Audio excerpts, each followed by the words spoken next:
আপনার নাম কি? মিনা হাসদা, আপনি কোথায়, কোন গ্রাম থেকে এসেছেন? মালং গ্রাম থেকে।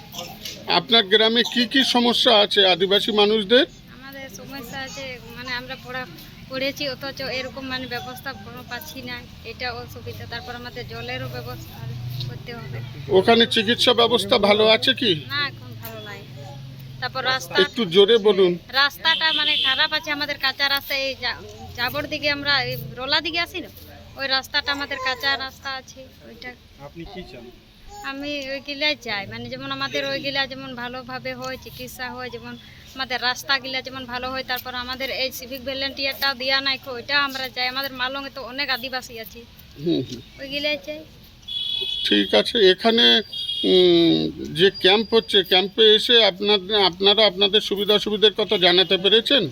এই তো জানাবার জন্যই আমরা এসেছি আজ। আচ্ছা, আমরা এখানে কালকে মানে এই মেসেজটা দেখেছি হোয়াটসঅ্যাপে, লেকিন কালকে জলের জন্য আমরা আসতেও পারলি না। আজকে আমি ছোট ছেলেটা ছাড়ে নিয়ে আসলি, তারপর আসে নিয়ে আমি তো আপনাদের দেখেছি ভালো আগে। লাগছে যে এখানে জানার চেষ্টা করছেন সরকারের কর্মচারীরা, আপনাদের সেটা ভালো লাগছে? হুম, আর আপনি ইচ্ছা প্রকাশ করেছেন যে আপনি আদিযোগী ভলেন্টিয়ার হবেন। হুম, ঠিক আছে, আপনার নামটা আমরা সুপারিশ করে পাঠাবো।